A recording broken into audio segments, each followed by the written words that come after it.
Con su venia, señora presidenta. Compañeras y compañeros constituyentes, muy brevemente quiero dar cuenta de tres propuestas legislativas. La primera no es de un servidor, es una que he hecho mía y que es una propuesta de 70 organizaciones de la sociedad civil. Estuvieron aquí en la sesión anterior, dieron conferencia de prensa y platicaron con la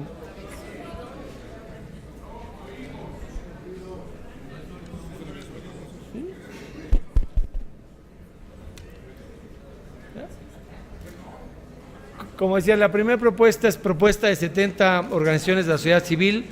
Estuvieron aquí en la sesión anterior, estuvieron dialogando con la diputada Kenia López Rabadán, el diputado Santiago Taboada Cortina, el diputado Armando Ríos Peter, la diputada Estela Damián y algunos otros legisladores.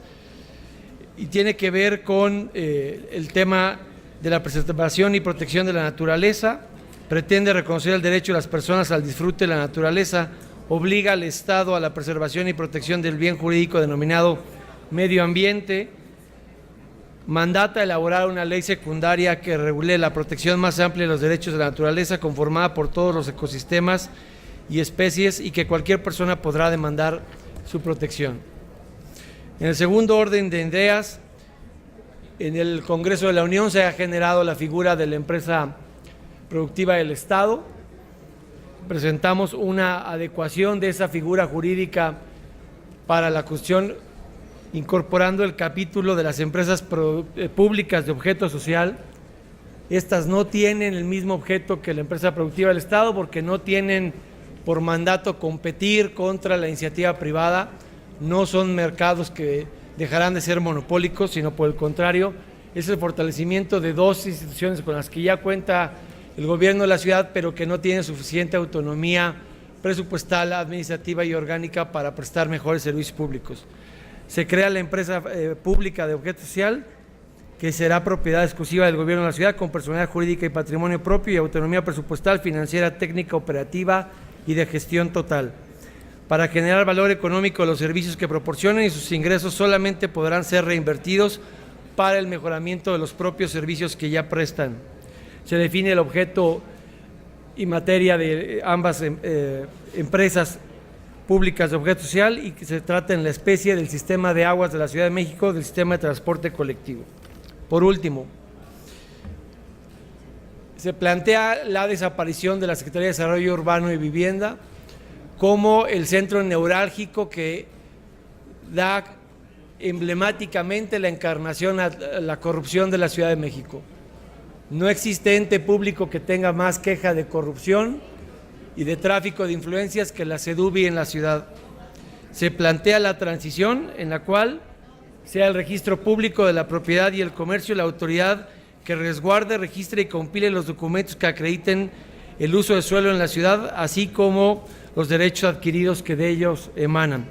Que una vez que hayan sido aprobados y expedidos los consejos de las alcaldías, todo antecedente registral y derecho adquirido en materia de uso de suelo esté digitalizado en el mismo espíritu que ya lo hizo el registro público para los folios y cualquier información relativa a todos los predios de la ciudad, y que acabemos con esta figura del amparo multiusos donde las autoridades de SEDUBI inventan derechos adquiridos a diestra y siniestra y configuran polígonos de actuación de corrupción de por medio y no hay manera de acreditar ni transparentemente si existía o no el derecho adquirido y qué documentos lo establecen. Al grado del predio de Pachuca 2, en el cual no solo se inventaron derechos adquiridos, sino se hizo una promulgación en Diario Oficial de un uso de suelo apócrifo por parte del gobierno de la ciudad, sin ninguna sanción penal para funcionarios de la Consejería Jurídica, de SEDUBI o de otra área del gobierno de la ciudad.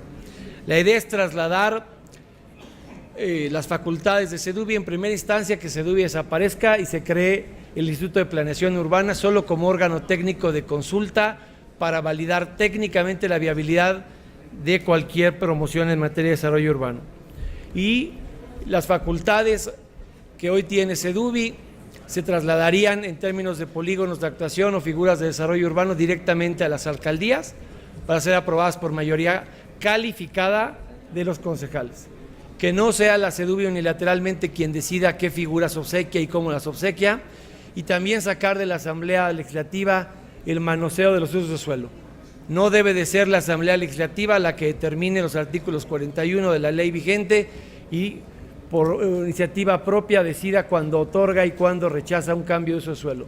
No debería de un diputado a la Asamblea de Gustavo Madero estar incidiendo en la naturaleza y uso de suelo de un vecino de la delegación de Álvaro Obregón. No tiene por qué alguien cambiar unilateralmente la dinámica de uso de suelos y derechos de desarrollo urbano de una demarcación territorial en la que no ha sido electo. Termino con esta reflexión. Esta es quizá la parte más grisácea de la administración pública de la ciudad. Los ciudadanos eligen dos autoridades por mandato democrático, el jefe de gobierno y el actual figura de jefe delegacional. Ninguno de los dos es enteramente responsable.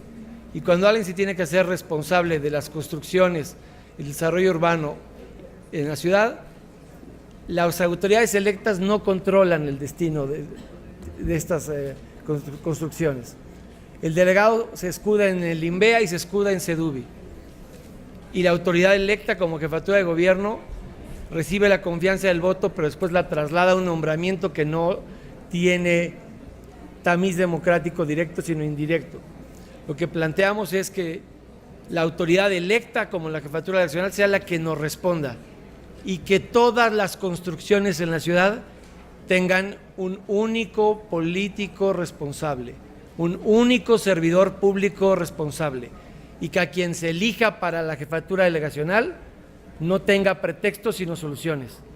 Que no sea SEDUBI el villano favorito que se invoque para justificar la corrupción galopante y las construcciones irregulares.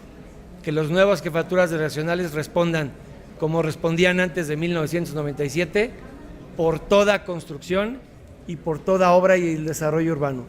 La Asamblea Legislativa solo haría la legislación rectora de la planeación regional, estatal, en coordinación con la nueva Ley de Desarrollo Urbano Federal que acabamos de aprobar, pero habría una autoridad única responsable y sería la jefatura delegacional. Solicitaría finalmente, Presidenta, que se inscriba en el diario de los debates íntegra la exposición de motivos de todas las iniciativas. Por su atención, muchas gracias.